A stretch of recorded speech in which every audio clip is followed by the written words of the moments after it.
E-mails em inglês podem ser assuntos meio difíceis de compor. E-mails têm uma certa linguagem, uma coisa que a gente precisa prestar uma certa atenção. Tem uma diferença meio clara entre o que é um e-mail formal para trabalho, para uma negociação, para uma coisa que você precisa discutir.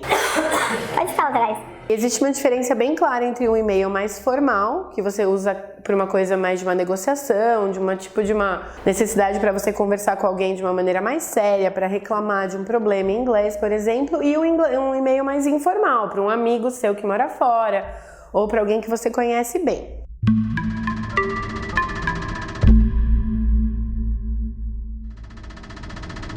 Então, falando um pouquinho dessas diferenças e como a gente pode melhorar o nosso jeito de escrever e-mails em inglês, vou dar 3 dicas principais para isso, mas a primeira coisa que a gente fica realmente com medo na hora de escrever um e-mail em inglês é de ser mal interpretado. Então, se você está escrevendo um e-mail para o trabalho, por exemplo, você tem medo de colocar uma expressão que pode parecer muito grosso, muito indelicado, ou até querer dizer uma coisa que você não está realmente querendo dizer, um valor ou um objetivo desse e-mail que não fique claro. Então isso é normal e é por isso que é tão importante a gente focar no e-mail, na estrutura de um e-mail para melhorar o seu jeito de escrever e de ser compreendido. As 3 dicas que a gente tem são 3 perguntas, 3 questionamentos que você tem que ter em mente na hora que você for realmente escrever um e-mail em inglês. A primeira coisa é você pensar para quem eu estou escrevendo esse e-mail. Então eu conheço essa pessoa? É alguém que eu vou ter um tom mais informal? Alguém que, por exemplo, a minha mãe, o meu pai, na minha host family, né? Se você vai fazer um intercâmbio, alguém que você já vai realmente criar uma proximidade quando você conhecer essa pessoa, ou é o meu cliente, é o meu chefe, é alguém fora do país que eu preciso me comunicar a trabalho. Então, a audiência do seu e-mail é a primeira coisa para você ter em mente. A segunda coisa para você pensar na hora que você vai escrever seu e-mail é qual é o objetivo disso. Às vezes, quando a gente quer ficar muito claro, a gente quer se expressar muito bem, evitando o mal-entendido, né? O mal-entendido em inglês, a gente tem a tendência a escrever muito. E nesse caso, menos é mais, pessoal. Eu já escrevi, já tenho um vídeo aqui no canal que eu falo um pouquinho sobre escrever para o inglês de business, para o inglês formal. E nesse caso, realmente também eu falei naquele outro vídeo que menos é mais. Então tenta ser mais objetivo, tenta entender realmente qual é o objetivo desse e-mail, seja formal ou seja informal, para que seja uma coisa direta e realmente o objetivo do e-mail é diferente de um relatório, de uma carta, de um texto mais acadêmico que você tem que escrever, mas o e-mail é rápido, é papum. Então isso é importante ter em mente na hora de começar a escrever. E a terceira coisa é dividir esse seu e-mail em 3 partes. A primeira é o cumprimento, você dizer, né, como você vai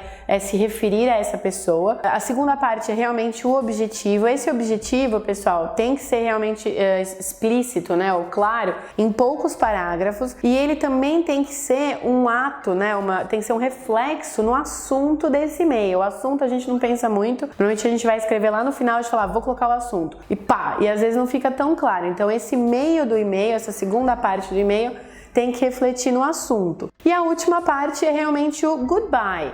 Como que você vai se despedir dessa pessoa com quem você está falando no final?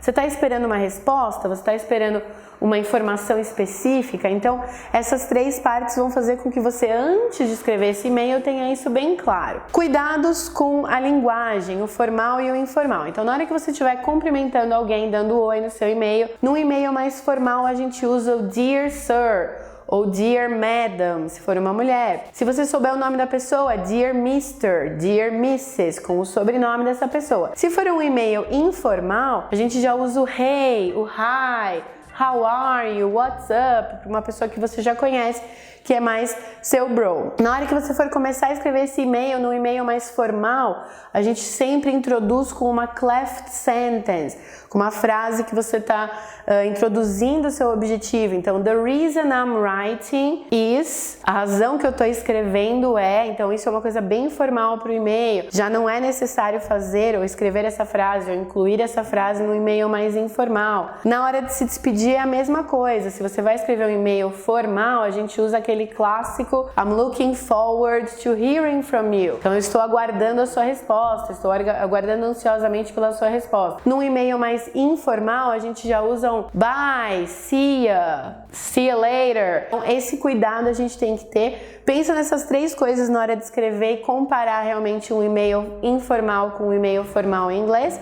Espero que tenha sido útil. Deixe suas dúvidas aqui embaixo para eu te ajudar com e-mails em inglês. And bye! Expression of the day. A expression of the day de hoje tem tudo a ver com escrever e-mails tanto formal quanto o informal em inglês. A expressão é o let me know. Let me know. Fica meio estranho se você traduzir ao pé da letra, mas já apareceu em outros vídeos aqui. Já apareceram frases com essa expressão let me know e quer dizer, me diga, me deixe ficar sabendo, ou me avise, me fale sobre. Então, num e-mail informal também é possível usar o let me know. Eles usam a expressãozinha abreviada com o L, o M e o K. Então, let me know é aquele abreviaçãozinha disso. Então, LMK, if you're going with us to the movie tonight. Então, me avise se você vai com a gente no cinema hoje à noite. Dá para você usar isso num e-mail informal com essa abreviaçãozinha. Pode colocar na sua lista de expressions of the day. And bye!